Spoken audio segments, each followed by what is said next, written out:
What's up guys, SkyKevin here, and today we're going over the Ice Gauntlet for New World. We're going to go into each of its skills, its abilities, and the fighting styles associated with the weapon. So, let's get started.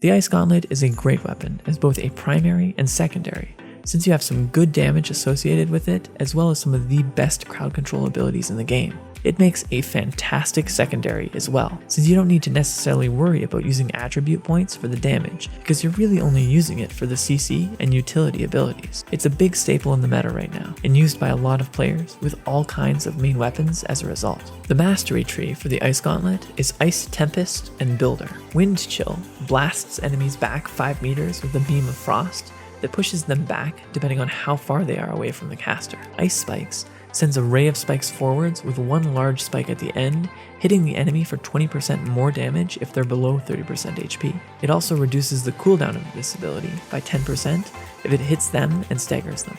Ice Storm creates an AoE on a point that slows players for 25% movement speed while standing in it and dealing damage. It deals an extra 10% damage if the enemies are under half HP, and an additional 10% damage on top of that for each enemy that's caught in the middle of the ice storm. Ice Shower creates a wall of ice that rains down and blocks the path of players. Any that step onto the wall are rooted, have a 10% damage taken debuff, and will give any allies a 25% speed boost for 2 seconds if they run through the wall themselves. Ice Pylon creates a summoned ice block that shoots enemies nearby with 10% more damage to slowed targets. Dodging with full stamina increases the rate of fire of the pylon, and every successful hit extends its lifespan by another 1 second, with Ultimate Frost extending its frost radius and doubling the first effect's bonuses. Finally, Entombed creates an ice shield around the player and makes them unable to move or take actions and cleanses you of all debuffs.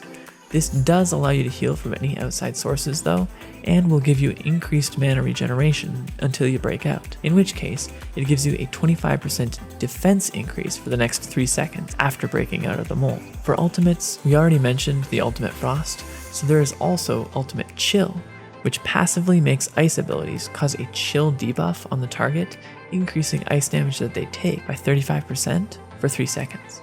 For passives, we have increased damage of light and heavy attacks by 15% for enemies 15 or above meters away, increased critical damage by 15% when at full stamina, heavy attacks freezes an enemy in Ice Storm or with Frostbite, you recover 15 mana on a critical hit, 15 mana on 3 consecutive light attacks, 20% crit chance when hitting an enemy in Ice Storm or Frostbite, blocking changes and uses mana instead of stamina, slow enemies by 25% when they hit you at full HP with a melee attack, casting an ice ability gives you a 20% damage reduction buff, increased speed by 10% in a frosted area, you regain 3 mana for every spell cast in a frosted area, and you reduce all cooldowns by 20% if casting an ability inside of a frosted area.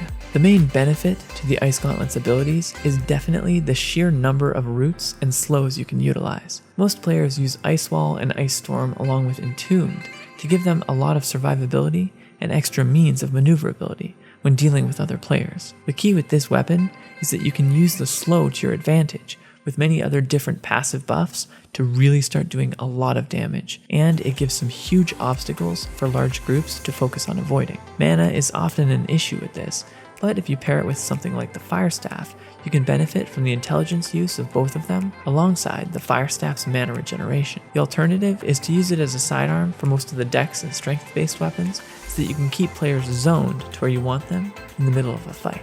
If you're going to be using the Ice Gauntlet, let me know in the comments down below what kind of build you're planning to go with.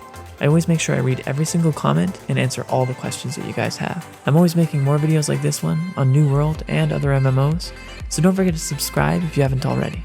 That's it for today. Thanks for watching, and I'll see you next time.